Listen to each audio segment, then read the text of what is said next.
सबैमा नमस्कार। पीके क्रिएसनमा तपाईहरु सबैलाई हार्दिक स्वागत छ। त कति राम्री क्या, यो गाउँमा त जति राम्री कोही छैन। साच्चै कि त्यति मन पर्छ म? एकदम धेरै। तपाईहरुकै चाहना अनुसार एनिमेसन भिडियो कसरी बनाउने भनेर धेरै कमेन्ट्स आए थिए। त्यसै आज हामी पापेहरुका लागि यो विशेष भिडियो लिएर आएका छौं। धेरै साथीहरुले सोध्नु भएको थियो एनिमेसन कसरी सुरु गर्ने, कुन एप प्रयोग गर्ने, स्टेप बाइ स्टेप सिकाइदिनुहोस्। अब सुरु गरौँ एनिमेसन भिडियो बनाउने यात्रा। सबैभन्दा पहिला तपाईसँग यदि स्टोरी छ भने आफ्नै स्टोरी हाल्नु होला। आफ्नो स्टोरी भयो भने आफूले सोचेको जस्तो स्टोरी बन्छ र भिडियो त्यही अनुसारको बन्न जान्छ। सबैभन्दा पहिला त च्याट जिपिटी खोल्नुहोस् अनि आफ्नो स्टोरी, हजुरसँग जुन स्टोरी छ त्यो स्टोरी यहाँ ल्याएर कपी पेस्ट गर्नुहोस्। मेरो अलरेडी मैले गरिसकेको थिएँ।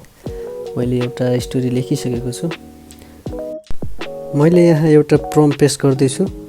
त्यो प्रम्प्ट चाहिँ तपाईहरूले डिस्क्रिप्सनमा पाउनुहुन्छ है। यही प्रम्प्ट युज गर्नु अनि तपाईको भिडियोमा कतिजना क्यारेक्टर छन् त्यही अनुसारको क्यारेक्टर राख्नु होला है त। त्यो 4वटा भनेको ठाउँमा हटाएर आफूलाई चाहिए जति क्यारेक्टर राख्नु होला। तपाईहरु देख्न सक्नुहुन्छ च्याट जिपिटीले आफैले हरेक सिनलाई विभाजन गरेर राखिदिएको हुन्छ।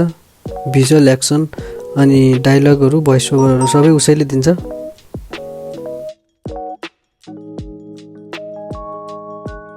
अब यति भइसकेपछि क्रोम ब्राउजर ओपन गर्नुस्। त्यसपछि त्यहाँ सर्च बक्समा गएर WHISK विस्क AI भन्ने सर्च गर्नुस्। त्यसपछि यस्तो इन्टरफेस खोल्छ। सुरुकै गुगल ल्याब लेखेको छ, त्यसैमा क्लिक गर्नुहोस्। क्लिक गरिसकेपछि तपाईको यस्तो इन्टरफेस खुल्छ।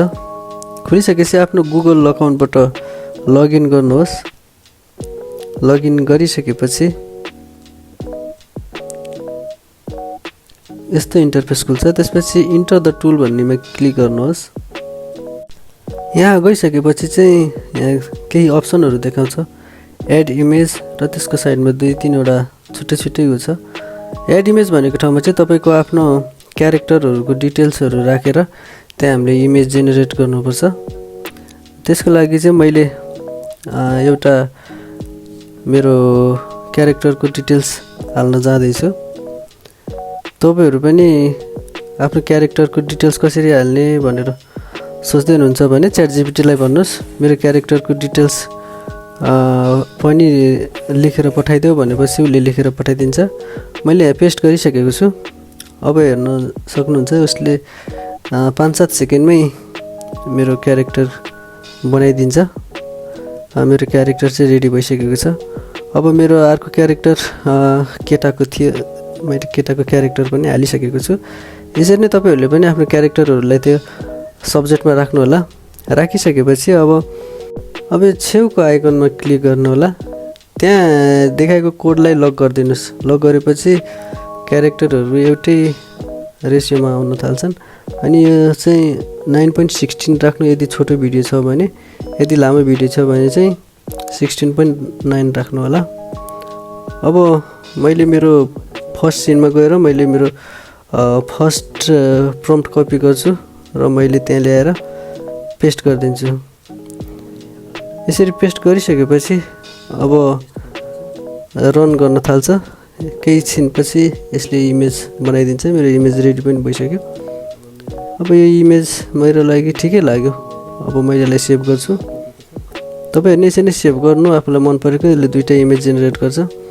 अब यस्तै गरेर अब मैले आफ्नो क्यारेक्टरको फोटो सेभ गरिसकेपछि अब केटाको लागि पनि मैले हाल्छु। हालिसकेपछि अब सेकेन्ड सिनलाई मैले कपी गर्छु। सेकेन्ड सिनलाई मैले यसरी ल्याउँछु र त्यसलाई पनि त्यहाँ पेस्ट गरिदिन्छु। गरिसकेपछि यसले पनि फोटो जेनेरेट गर्छ। अब हाम्रो इमेज रेडी भइसकेको छ। अब मैले खोजेकै जस्तो फोटो आएको छ र मैले यसलाई सेभ गर्दैछु। तपाईँहरू पनि यसरी नै सेकेन्ड क्यारेक्टरको पनि सेभ गर्नु। अब आउनुहोस् क्रोम ब्राउजरमा र सर्च गर्नुहोस् फ्लो भनेर। सर्च गर्ने बित्तिकै तपाईँले पहिलो सुरुमै देख्नुहुन्छ गुगल ल्याब भन्ने, त्यसमा जानुहोस्। गइसकेपछि यस्तो इन्टरफेस आउँछ। अब न्यू प्रोजेक्टमा क्लिक गरेर न्यू प्रोजेक्टमा क्लिक गर्नुहोस्। त्यसपछि तपाईँहरू यस ठाउँमा आइपुग्नुहुन्छ। आइपुगिसकेपछि तपाईँहरूलाई हरेक दिन 50 क्रेडिट दिन्छ। यदि तपाईँको फ्रेस जिमेल अकाउन्ट छ भने चाहिँ 100 क्रेडिट पाउनुहुन्छ। तर तपाईँले युज गरिसकेको छ भनेदेखि चाहिँ 50 क्रेडिट मात्र पाउनुहुन्छ। 50 क्रेडिटले तपाईँले लगभग 2टादेखि 3टासम्म भिडियो बनाउन सक्नुहुन्छ। अनि यो चाहिँ यसरी नै चल्छ। अब त्यसपछि आउँछ तपाईँहरूको अब फोटो अपलोड गर्नुहोस्। अघि भर्खरै हामीले जुन क्रिएट गरेको थियौँ फोटो अपलोड गर्नुहोस्। त्यो मैले 2टै मेरो फोटो अपलोड गरेँ। अब एकैछिन टाइम लिन्छ फोटो अपलोडिङ हुनलाई। त्यसपछि तपाईँहरू यो प्लसको आइकनमा तल भएको प्लसको आइकनमा क्लिक गरेर फर्स्टवाला तपाईँको जुन चाहिँ तपाईँले भिडियो बनाउँदै हुनुहुन्छ त्यो वाला फोटो चाहिँ तपाईँले त्यहाँ हाल्नु होला। हालिसकेपछि अब यसरी तपाईँले चाहिँ फोटो हालिसकेपछि अब तपाईँहरूले सिन 1 को चाहिँ प्रम्प्टलाई कपी गर्नुहोस्। सबै कपी गर्नु, डाइलेक्ट सहित सबै कपी गरेर फेरि यहीँ ल्याएर पेस्ट गरिदिनुहोस् है। पेस्ट गरिसकेपछि अब तपाईँहरूले रन गर्नुहोस्। रन गरिसकेपछि तपाईँहरूको भिडियो बन्नलाई यसमा सबैभन्दा पहिले सेटिङहरू हेर्नुहोस्। भिडियोमा जानुहोस्, त्यो फ्रेम नै रहन दिनुहोस्। अनि तल 19.16 हुनुपर्छ त्यो। अनि 3टा लेखेको ठाउँमा चाहिँ 3टा हुनुहुन्न है, एउटा बनाउनुहोस्। 3टा लियो भनेदेखि त तपाईँको 20 त्यहाँ 60 लेख्छ। त्यही भएर एउटामा मात्र क्लिक गर्नुहोस्। अब तपाईँको 20 क्रेडिटले एउटा मात्र भिडियो बन्छ है।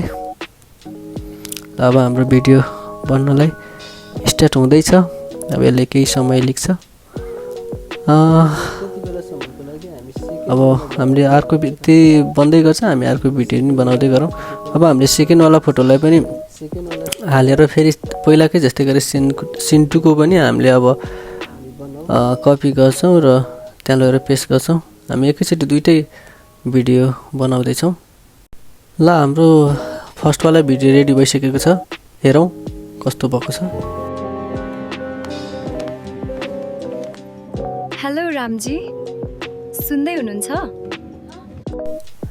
ल नेचुरल भोइस एकदम मलाई चाहिँ राम्रो लाग्यो। अब चाहिँ डाउनलोड गर्नुहोस् यसलाई। 720 मा डाउनलोड गर्नु होला।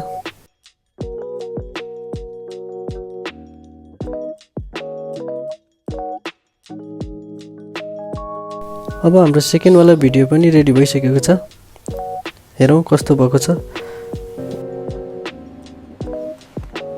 अनि नेपालदेखि दुबईसम्मको यात्रा कसरी सुरु भयो त तपाईँको? यसरी बन्छ भिडियो चाहिँ। अब तपाईँको लास्टमा एउटा लोगो छ BEO भन्ने, यसलाई चाहिँ तपाईँहरूले क्रप गरेर यो हटाउन सक्नुहुन्छ है। यो वाटरमार्क हटाउन त्यति झन्झट छैन। तपाईँ अपलोड गर्ने बेला टिकटक बढ्यो भने हल्का जुम गरेर घटाउन सक्नुहुन्छ। अब सेभ गरौँ।